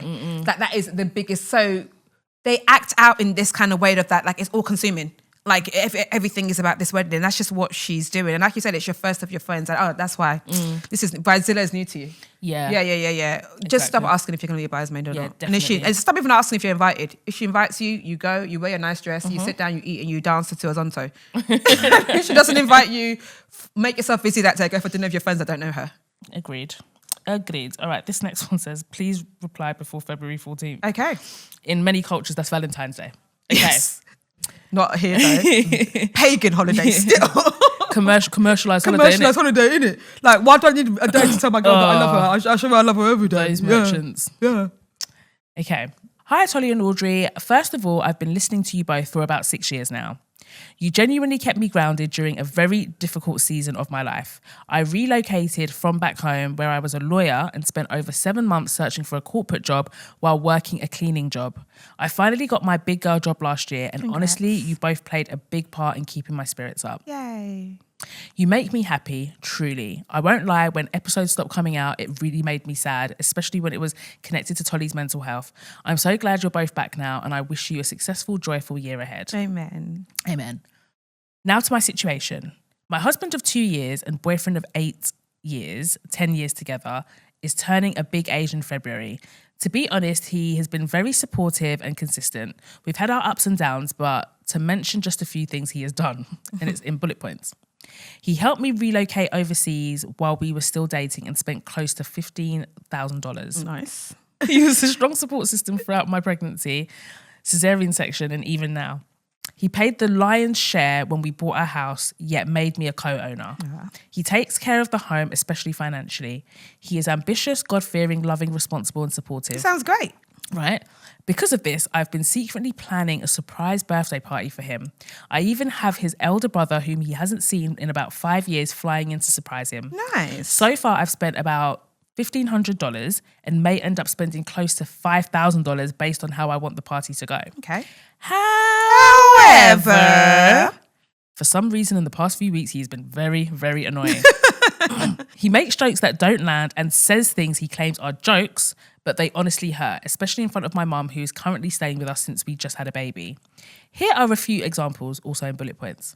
He covered his nose after I came out of the toilet and said my poo really stinks. I hear it. He saw a throwback picture of me and said I look like Nigerian girl's Hawk Pepper. I don't know who's that. You sell pepper on the street, basically. Oh, who Hawk Pepper? Yeah. Oh, okay. I was like, who's that character? He suggested we get a treadmill and start going to the gym because he thinks my strength is a little down since I sometimes struggle carrying our baby in the car seat. But the thing is, treadmill doesn't help with strength. Yeah, exactly. That's just cardio. Yeah, that's him just So what you're saying is that you want me to lose weight. Right, okay. Exactly. He also recently said that he and our baby are light while I'm the black one and asked if I could see the contrast between my face and the baby's. There are many other small day-to-day comments like this. I know these may sound like little things, but honestly, they make me feel small, especially considering how much effort and money I'm putting into this birthday. His behaviour started making me question whether going all out for his birthday party is even worth it. My question, I'd especially love to hear from Audrey. How do you plan something special for your spouse while still living everyday life, especially when they're doing annoying or hurtful things right before the big day? If Audrey doesn't mind sharing, did your husband annoy you while you were planning his party? And how did you push past those feelings so they didn't affect the effort, joy, or thought you put into it? I'm not sure if I've explained this perfectly. I'm honestly just typing from my heart. Please help. That's funny. Yeah, of course he does. Of course he was annoying me. Do you think I was planning that party for months? Do you think between the inception of the planning and the actual party, like we didn't even have arguments and he didn't annoy me? Yeah, but at the end of the day, you have to ask yourself why you're doing this. You're not doing it because of one very particular moment in your relationship. You're doing it because of, you know, your relationship in its entirety and the fact that you love him and the fact that it's a big birthday. So even if he annoyed me, it wouldn't hinder me. If he did something mad in that time, then of course all bets are off, the party's locked off, cake is going back, outfits are going back, presents are being refunded, of course. But day-to-day annoying little things, of course they still took place, and that didn't have any hindrance on like whether I wanted to have the party or not. I don't know, maybe you're feeling a little bit emotional, you've just had a baby. I feel like there's loads of things that are contributing factors to this situation. I think it's bigger than him just annoying you. And by the way, that's not to discredit how you feel. I feel like you absolutely should check him about these things. And the show must still go on. If I were you, I wouldn't not have the party because of those things, but I also don't want to undermine how you're feeling about those things because they're clearly bothering you. But like life still has to go on, even if you're planning a party. So when he annoys you, pull him up on it. I don't think it needs to be like either or. Do you know what I mean? I don't think the party needs to be conducive and conditional based on his relationship. Those are two separate things. He's turning a big age. He's been a great husband thus far. Men are annoying to live with. Nick does that. Like, listen, when I come out of the toilet, he literally will be like, damn, who died? Do you know what I mean? Like, it's just like, I just feel like that's normal. So I would even cancel that one out. Like, I don't think that's that deep. Yeah, and I think the whole pepper thing, I'd cancel that one out as well. Like, yeah. Do you know, like, men just say things and like, why would you say that? Like, exactly, that's just dumb. Like, I saw this TikTok where someone was just like, I can't believe men think that they're the funniest sex based on the memes they send, and I could not relate even more. It's like, I get sent things and I'm just like, how's that funny? Is this actually supposed to like make me cackle laugh? Like, and why did it make you laugh? Exactly, and why did you find this funny? Because on no planet do I find this funny. And I think even with the comments about like getting the treadmill and stuff like that, I think, of course, it's not nice that anyone's indirectly saying anything about your weight or what have you. But like, it does feel like he's obviously trying to send you a message in a way without like explicitly saying it. But I say all of that to say, if you really truly feel a way about those things, check him in real time. But I don't think it should have any bearing on whether you have this celebration or not. Because other than that, it sounds like he's worth it. And the thing is, like, obviously I'm not in your home. I would argue he does these things all the time. It's just high enough because you're thinking, you're just spending money. Something nicely, you fucking idiot. Like, I think 100%. he does all this, you know, like, on a normal day, so I can do something, whatever. But when you know that, like, you dickhead, do you know what I'm trying to, exactly. do you know how much I'm spending to make you happy? Exactly. You say little things to irritate me. Or even when you start to dislike someone. Exactly. Like, everything they do just annoys you. Yeah. Yeah. I think it's because you know how much money and the things you're doing for him that... And because the things you're doing for him warrants him to be so nice to you because you've done it. So now you're like, why are you talking to me like that? Exactly. But I reckon on a normal day, I don't think this is new behaviour. Again, I'm not in your household. Maybe it is brand new behaviour. But I doubt it is. And then also I think all of the good definitely outweighs all the bad you said. Yeah, definitely. Because the definitely list, outweighs. first of all, it was quite literally just longer. Yeah. And also like the you know, the weight of the really good things. Like, those are really, really like important fundamental things he's doing. And yeah, I just think that, like Tolly said, I think you're just pissed because you're spending the money as well. And it's just exactly. Like, and you've got to remember, he doesn't know. Do you know what I mean? So in your mind, you know everything. You've got the whole context on the table. He doesn't know that you're planning a big thing. So therefore, he can't actually just be annoying you before his birthday because he doesn't know about it. It's a surprise. Yeah. Do you know what I mean? So I feel like you have to like take that into consideration as well, that it's not like he's not doing it on purpose. Yeah. But still let the party, it. spend the 5K Yeah. if you can comfortably afford it, and celebrate that man. All right, okay, next and last dilemma. Hi, Audrey and Tolly. I discovered your podcast in the beginning of 2025. Sorry, I'm so late to the party, but welcome, baby. But I've learned so much from the both of you in such a short space of time. Thanks for helping me see different points of view when it comes to friendships, relationships, and life in general. I appreciate you two showing up and doing what you do. Your dedication and consistency with the podcast doesn't go unnoticed. My dilemma is about my relationship with my sister. I'm a 25-year-old female. My older sister is 13 years older than me. Her mother passed when she was very young and my dad's side of the family raised her. Okay. Fast forward to many years later, my dad met my mum and remarried. They had me, the oldest, and my two younger brothers. After my parents married, they moved to a different country. So while growing up, my sister and I had limited contact, not on purpose really. There was a difference in time zones and age. In her early 20s, my sister had gotten married, but things didn't work out with her husband. I do not know the details what led to divorce, but around the time she and her husband separated, my mum made it clear to me that she didn't want me talking to my older sister on a regular basis. I thought it was weird that my mum mentioned that because my sister and I don't talk at all. At most, we'll talk on the phone when my parents called her during the holidays. Within the past 3 years, I've noticed a shift with my mum. She's now constantly pushing me to reach out to my older sister. I found it strange, but I went along with it. I'd call her, no call back. I'd message her, no response. With all the attempts I've made at calling and messaging her, she answered once. Mind you, if it's the holidays and my parents call or message her, she'll respond. So it started to feel intentional and that she doesn't answer my messages. My parents would tell me about her milestone in her life and I'd reach out to congratulate her, no response. I've done my undergraduate, I've got to my master's and she's never once congratulated me. This is very hard to explain, but the manner in which my parents push me to reach out to her is as if they're pleading. It feels like they don't want me to give up on trying to connect with her. Because of this, I can't help but feel that they've probably asked her to reach out to me, but she chooses not to. It's exhausting. What makes all of this weirder is that she requested to follow me on Instagram. It is strange that someone who I assume does not speak to me wants to follow me on Instagram. I feel it's invasive and nosy and I have boundaries. I'll be frank, my sister is a stranger to me. I'd be lying if I said I cared about having a relationship with her. I also feel like the pressure should be put on her to cultivate a relationship with me since she's the oldest, not the other way around. Am I wrong for feeling that way? Do you think I should accept her friend request and try to build a relationship with her through Instagram? Maybe if we see more of each other's lives, they could be things we connect with. It just feels iffy because I tried through ordinary phone calls and texts. Or should I just tell my parents that they should stop bothering me about her? I'm someone who tries to keep the peace, as you can tell, as I've reached out to her many times at the request of my parents, but I'm exhausted and it's starting to get to me now. Thank you for reading my dilemma. Looking forward to your help.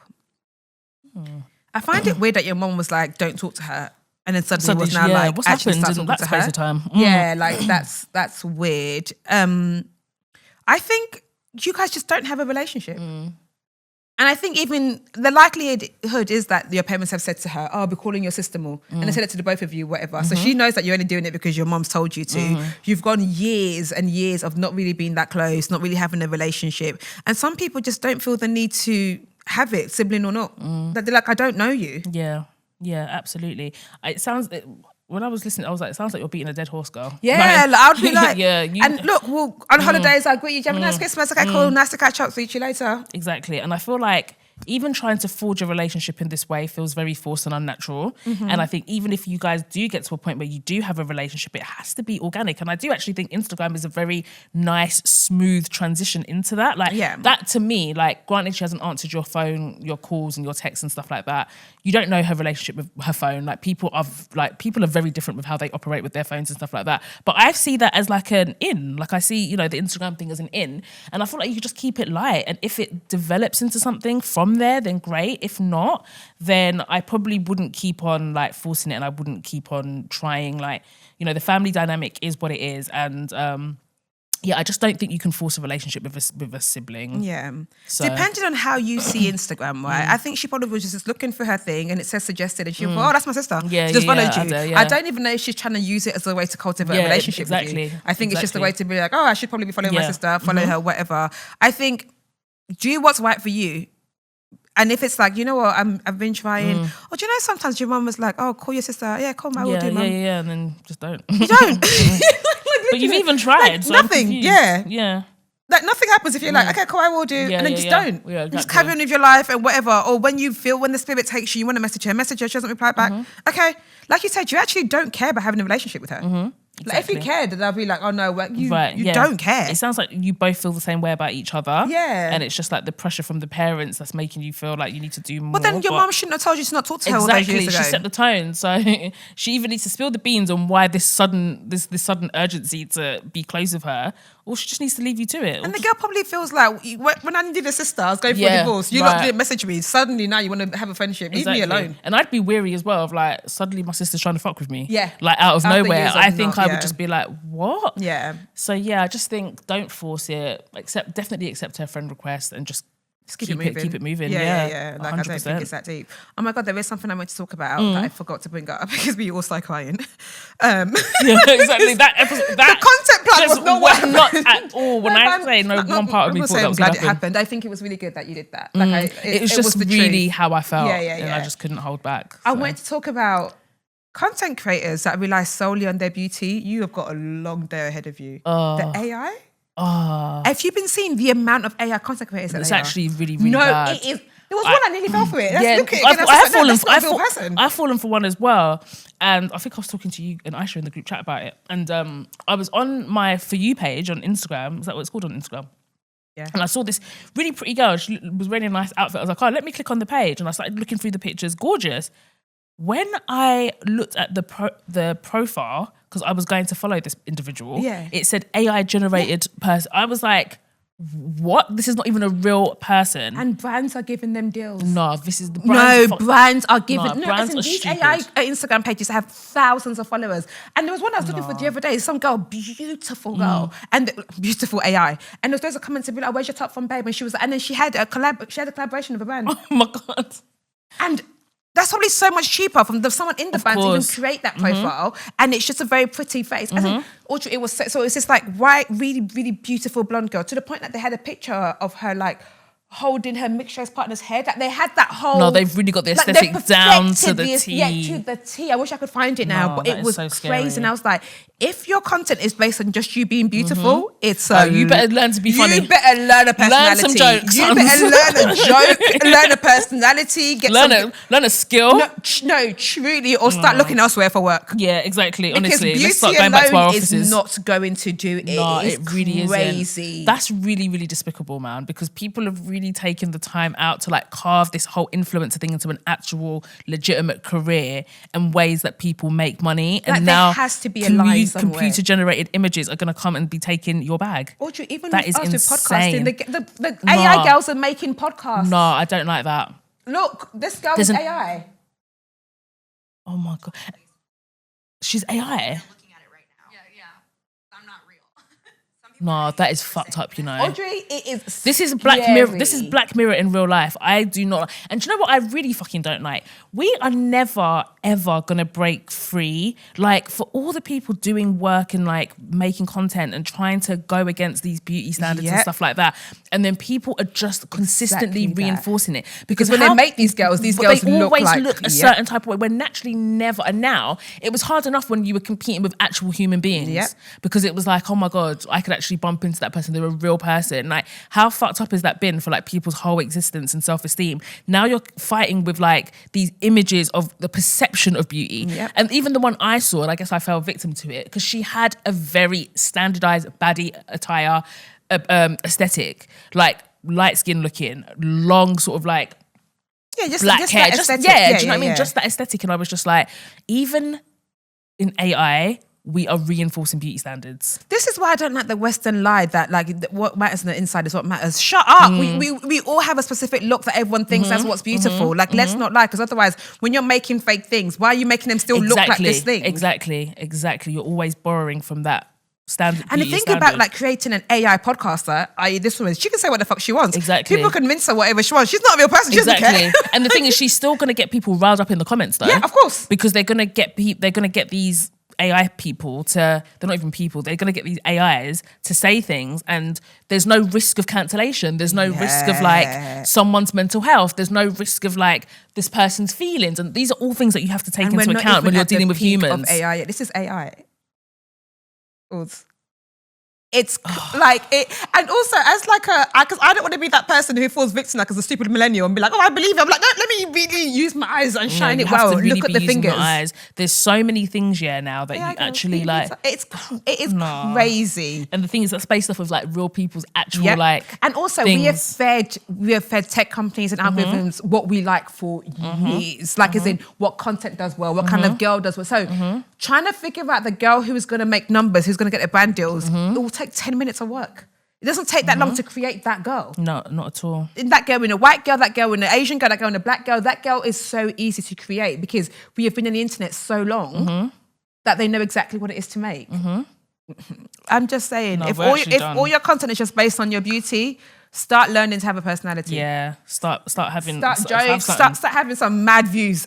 Exactly. You have to just even be controversial as fuck because it's just can't just be cute anymore. It's not enough.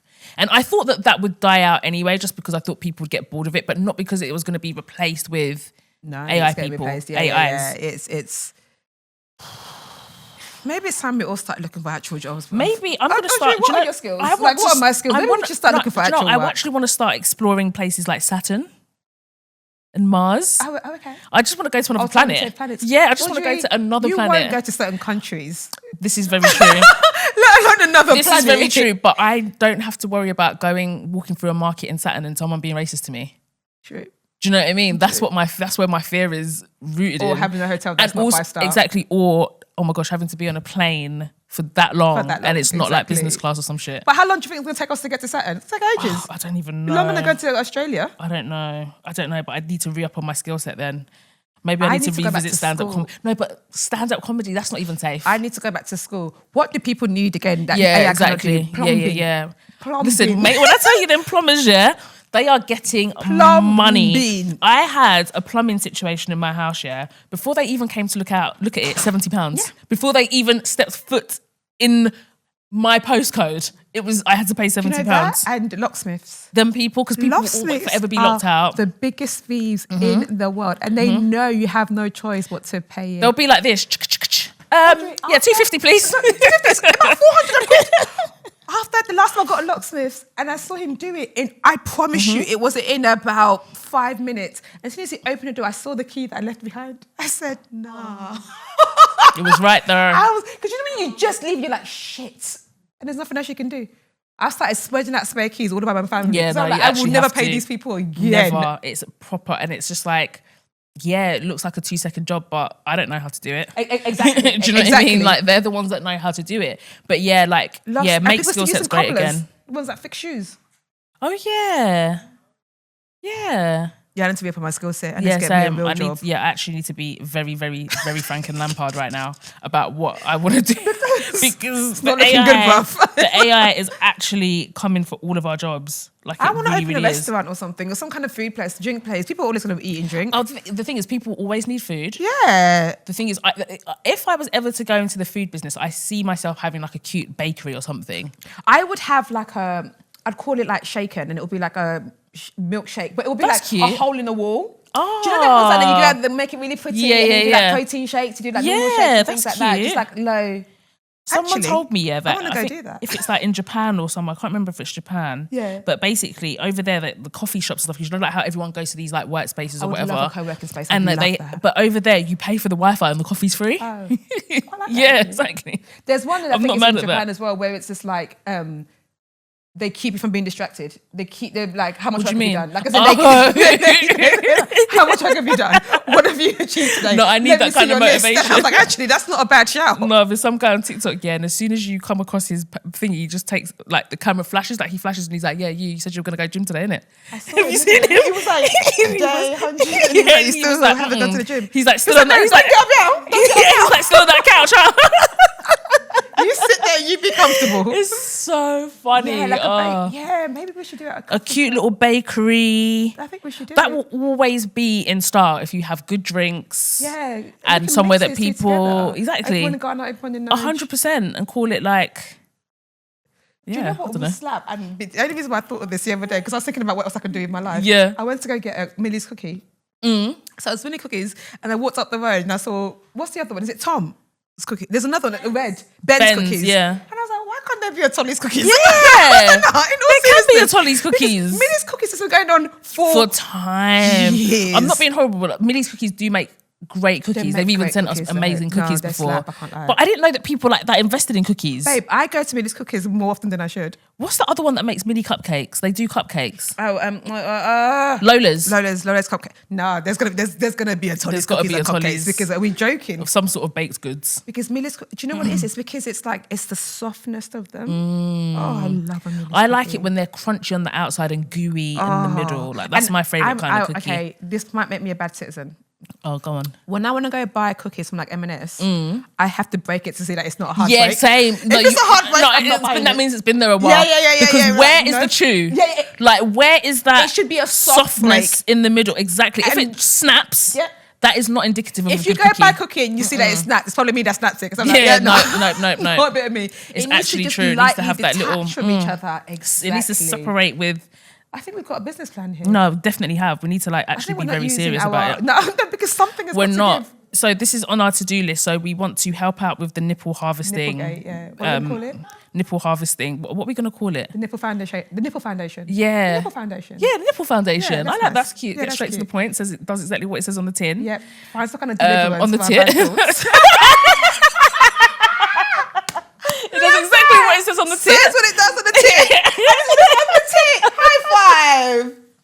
Love that. Look at that, the creative juices. This is Yeah, became a see? brainstorming session. Thinking. From tears to brainstorming to flipping AI. Oh my God. Find it's all- deliverance it's all- for our bad It's all thoughts. gone. It's all We need to do a just- weekend in church and then I she know, close the door but and pray we need for to us. start For with prayer deliverance. first and foremost. And then our milkshake and bakery store. Yeah, exactly. I can definitely, because I think that we don't, as a country, and maybe it's in the name, but we don't give Danishes the love that they need. Do you know what I mean? So I really wanted to do a version of the Danish. I probably will give it another name because it's giving like exclusive rights. Yeah. Do you know what I mean? So I want to come up with a different, but something that's very similar to a Danish, but not a Danish. Yeah. I might, you know how I feel about a cinnamon roll. Make them great again, man. Oh my God. A cinnamon roll. They are also like underrepresented in the bakery of space. croissant. Exactly. Why is I mean, that I do love still a croissant. like top? Croissant slap though. I can't lie to you. Croissant They slap. do, but I like them warm. Yeah, they have to be warm. And I like it. Like when I have my croissant, I like to cut them in the middle, and I like to have it with butter and jam, No, I like it plain. or butter and marmalade. I don't even like croissants with The chocolate or the almonds. I don't like the almond ones. Give I me think a that's just plain too intense. or butter croissant. But I'm not mad at a pan au chocolat. No, when I used to eat like a thief, I would go buy a 6-pack of croissants and just be I'm not mad at a chewing croissant away. when they're nice and soft, and I could do that with ice buns as well. Yeah. And a Belgian bun. Yeah. So what do we have Cookies, here? cinnamon rolls are my thing. Cookies and a cinnamon roll will take me. And I can't lie, we don't talk enough about the Scotch egg. Oh, you have been advocating for Scotch I for a minute. Love a Scotch egg. It's the Nigerian in me. And I realised it was a Nigerian thing when I went to Nigeria. Because you thought it was Nigerian food. No, because growing up, I thought it was. Yeah, a 'cause they were Nigerian- always I'll be honest, in I thought it was a African Nigerian parties. food. Yeah. Yeah, I yeah. can't lie, I thought Scotch egg was an African Yeah. dish. And Nigerians love Scotch eggs. It's egg with breadcrumbs on the outside and then sausage on the outside, isn't it? I'm not mad. I'm not mad at a Scotch egg. And then you Well, I bite haven't into it, you eaten get the breadcrumb, the meat, the egg, and the yolk. If you do a really big bite, Yeah. you get all of that in your mouth. What a combination. Because I don't like egg yolk, so it's a very tricky Yeah, delicacy what for they me. go for you, Yeah, so... But yeah, we're going to wrap it up I now. know, boy. We're just going And we're all going to around the plan for our houses. future Because before AI I takes can't it believe away. there's AI podcast. That is insanity. Insanity, I tell And it you. can say and do whatever, and also it can say all of the right things because it's someone's feeding it the things to say. It's not thinking that the human brain is going to fuck up and make mistakes. And they'll never get tired. They can just talk They and can talk and talk and They talk. can do it for the rest of their lives. So yeah, good luck to us all. Hold tight the ones who went to school and became doctors and teachers and I know, nurses. you'll never be out of work, and you know. things of value to the world. You'll Hold never, tight, you lot. you'll never ever be out of work. Yes, you never walk alone. I've been your girl, Tolly T. And just call me Audrey.